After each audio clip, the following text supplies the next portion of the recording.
जय भारत। मैं गोस्वामी दिलीप भारती कैप्टन और आप देख रहे हैं महुआ भारती।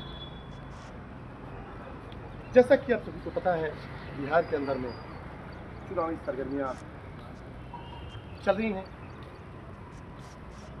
हमारे देश के यशस्वी प्रधानमंत्री श्री नरेंद्र दामोदर दास मोदी जी इस सरगर्मी में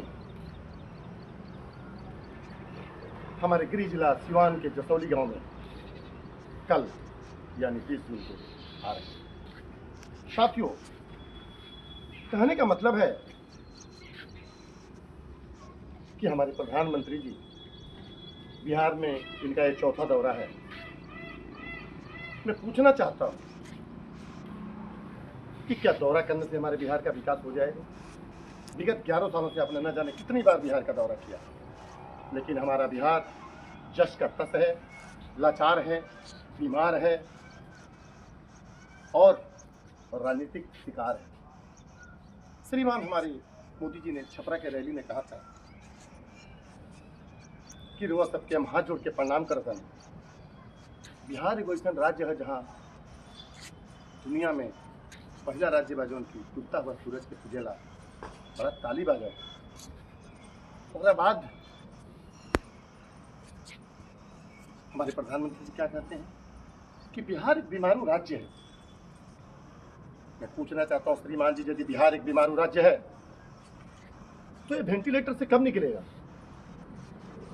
कब तक आईसीयू में पड़ा रहेगा? कब तक एमआईसीयू में पड़ा रहेगा? क्या आपकी जिम्मेदारी नहीं बनती कि इस बिहार को, जिसे आपने बीमार कहा है, इसको आईसीयू से निकाला जाए? लेकिन नहीं, आपको केवल झांसा दे करके बिहार को ठग करके अपनी सरकार बनानी है। बिहार के लोग बीमार तो क्या, एक तरह से आपके शिकार हो चुके हैं।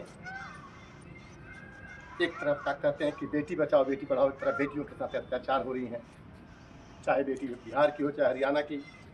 देखा होगा आपने सच्चे मलिक, गीता बबीता फोगाट, इतना ही तो कहा था कि सांसद ब्रजभूषण सिंह को गिरफ्तार करो, उन्होंने गलत किया। लेकिन आई उन बेटियों को जंतर मंतर पे पटक करके मारा गया डंडे से। क्या यह लोकतंत्र है? जबकि भारत का आईपीसी धारा कहती है कि यदि किसी महिला ने कंप्लेंट की कि मेरा ये 30 सेकंड से पीछा किया तो भी गिरफ्तार करने का पुलिस को अधिकार है। लेकिन गिरफ्तारी नहीं होती, बल्कि उनको और उनके बेटे को टिकट दे करके मोदी जी प्रचार करते हैं। वाह! जिस पर बलात्कार का आरोप लगता है उसका प्रचार। कर्नाटक के रवन्ना प्रसन्न कुमार, 200 महिलाओं ने कंप्लेंट करी कि उन्होंने मेरे साथ गलत कार्य किया। मोदी जी उनको टिकट देकर के उनकी प्रचार करते हैं, उनके लिए रैली करते हैं। गजब के हमारे प्रधानमंत्री हैं। जिस पर बलात्कार का आरोप लगता है आप उसे टिकट देते हैं, उसको जिताने के लिए प्रचार करते हैं, और एक तरफ कहते हैं कि बेटी बचाओ बेटी पढ़ाओ। यह नारा अब आपका नहीं चलेगा। इस देश को नारा नहीं चाहिए, आपका भाषण नहीं चाहिए। क्या चाहिए? खाने के लिए आहार चाहिए, चारा। लेकिन खासकर मैं बिहार की बात करना चाहूँगा, क्योंकि मैं 112 महाराजगंज विधानसभा का भावी प्रत्याशी हूँ।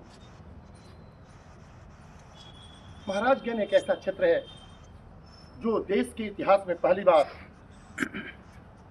अकेला पार्टी, अकेला एमपी, अकेले प्रधानमंत्री बना, जिसका नाम सुनकर आप भी चौंकेंगे, जिसका नाम था चंद्रशेखर सिंह। ऐसा महापुरुष, ऐसा व्यक्ति जिसने 44 साल तक तपस्या करी और बना तो सीधे प्रधानमंत्री बना। हमारा जिला सिवान है महान। जब देश आजाद हुआ, देश का पहला राष्ट्रपति देने वाला जिला है सिवान। मैं पूछना चाहता हूं,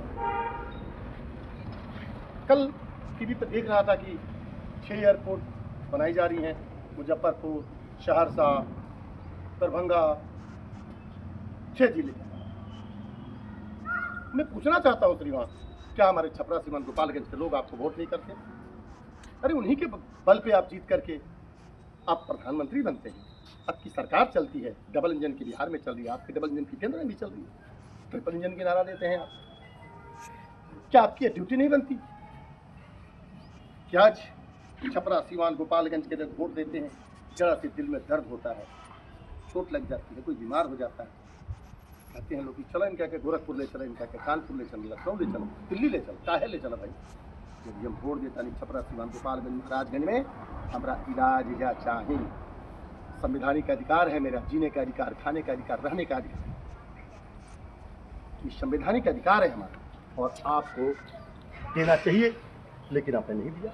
तभी तो कहता हूँ मैं कि बीजेपी का पूरा नाम है भारतीय झूठा पार्टी, भारतीय झूठा पार्टी, और एक तरफ है भारत जलाओ पार्टी।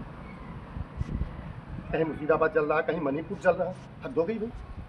पूरे पृथ्वी को हमारे प्रधानमंत्री जी ने नाप दिया, मणिपुर नहीं है क्या? मणिपुर भारत का हिस्सा नहीं है क्या? आपको नहीं जाना चाहिए? क्यों नहीं जाना? 2.5 साल हो गए जलते हुए। मुर्शिदाबाद में भी घटना घटी थी, तो हमारे गृह मंत्री अमित शाह जी ने कहा कि वो तो बांग्लादेशी आ गए थे। अरे आगे थे भाई,